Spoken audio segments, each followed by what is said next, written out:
भारत की मिट्टी में अहिंसा और सत्य के बीज बोने वाले महात्मा गांधी के आदर्श आज भी देश के कोने कोने में गूंजते हैं। उनके परपोते तुषार गांधी इन आदर्शों को जीवित रखने की एक ऐसी मशाल है जो न केवल गांधीवादी विचारधारा को आगे बढ़ा रही है, बल्कि सामाजिक और राजनीतिक मंचों पर भी अपनी मजबूत उपस्थिति दर्ज करा रही है। हाल ही में बिहार के मोतिहारी जिले के तुरकोलिया में तुषार गांधी उस ऐतिहासिक नीम के पेड़ के नीचे बैठे थे जिसके साए में कभी बापू ने चंपारण सत्याग्रह के दौरान किसानों की पीड़ा सुनी थी। यह पेड़ जो 100 साल से भी अधिक पुराना है, आज भी उस ऐतिहासिक आंदोलन की गवाही देता है जिसने भारत के स्वतंत्रता संग्राम को नई दिशा दी।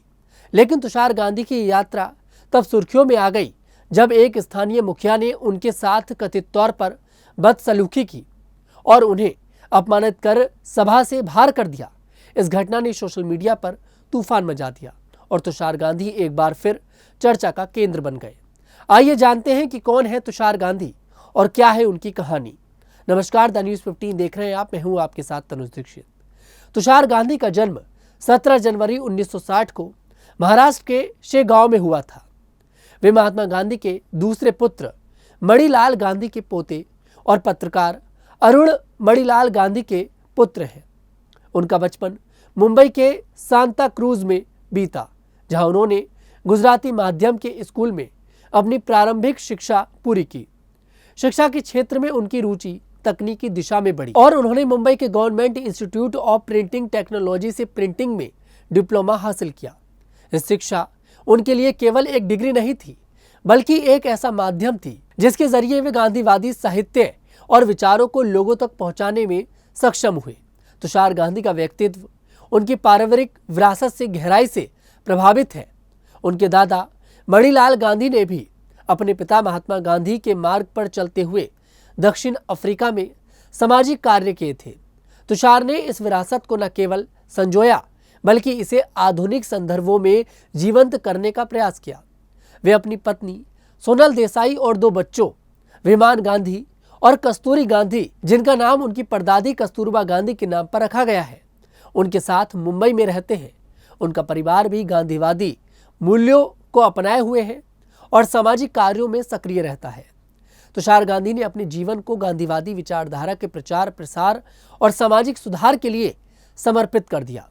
1998 में उन्होंने गुजरात के बड़ोदरा में महात्मा गांधी फाउंडेशन की स्थापना की, जिसका उद्देश्य बापू के सिद्धांतों को नई पीढ़ी तक पहुंचाना था।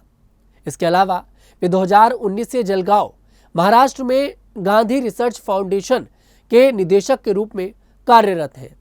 इस संस्थान के माध्यम से वे गांधीवादी साहित्य, शोध और शिक्षा को बढ़ावा दे रहे हैं।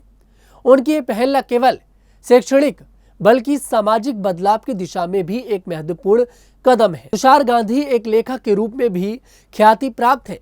उनकी 2 उल्लेखनीय किताबें लेट्स किल गांधी और the last diary of Kastur माईबा ने पाठकों के बीच खासी लोकप्रियता हासिल की।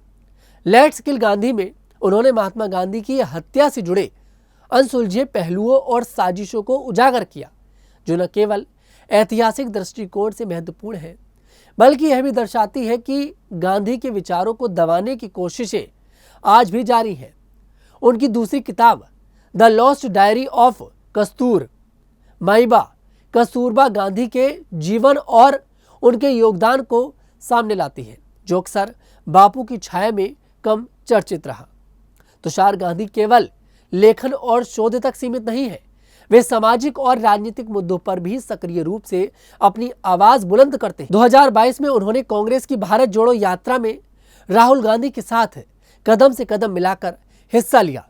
इस यात्रा को कांग्रेस ने ऐतिहासिक करार दिया और तुषार की भागीदारी ने गांधीवादी विचारों को आधुनिक राजनीति से जोड़ने की उनकी प्रतिबद्धता को दर्शाया। हालांकि उनकी सक्रियता हमेशा विवादों से परे नहीं रही। 2023 में भारत छोड़ो आंदोलन की बरसी पर मुंबई के अगस्त क्रांति मैदान में शांति मार्च के दौरान उन्हें पुलिस ने हिरासत में लिया था। इस घटना ने उनके साहस और अहिंसक प्रतिरोध की भावना को और मजबूत किया। जुलाई 2025 में तुषार गांधी ने बिहार के पश्चिम चंपारण के बीती हरवा आश्रम से एक पदयात्रा शुरू की, जो तुरकोलिया में उस ऐतिहासिक नीम के पेड़ तक पहुंची जहां महात्मा गांधी ने 1917 में चंपारण सत्याग्रह के दौरान किसानों की समस्या सुनी थी। इस यात्रा का उद्देश्य बापू के सत्य और अहिंसा के सिद्धांतों को पुनर्जनन करना था, लेकिन तुर्कोलिया में आयोजित एक सभा के दौरान स्थानीय मुखिया विनय कुमार के साथ उनका विवाद हो गया। आरोप है कि मुखिया ने तुषार गांधी के साथ बदसलूकी की और उन्हें अपमानित कर सभा से बाहर का रास्ता दिखा दिया। इस घटना ने न केवल स्थानीय बल्कि राष्ट्रीय स्तर पर भी हलचल मचा दी।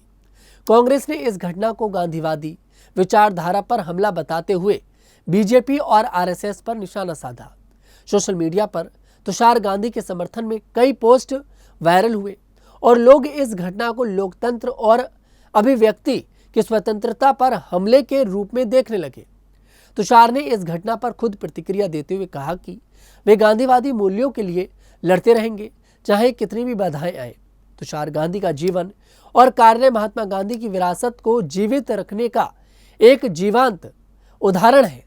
वे न केवल एक लेखक, शोधकर्ता और सामाजिक कार्यकर्ता हैं, बल्कि एक ऐसे व्यक्ति हैं जो सत्य और अहिंसा के मार्ग पर चलते हुए सामाजिक बदलाव की अलख जगा रहे हैं।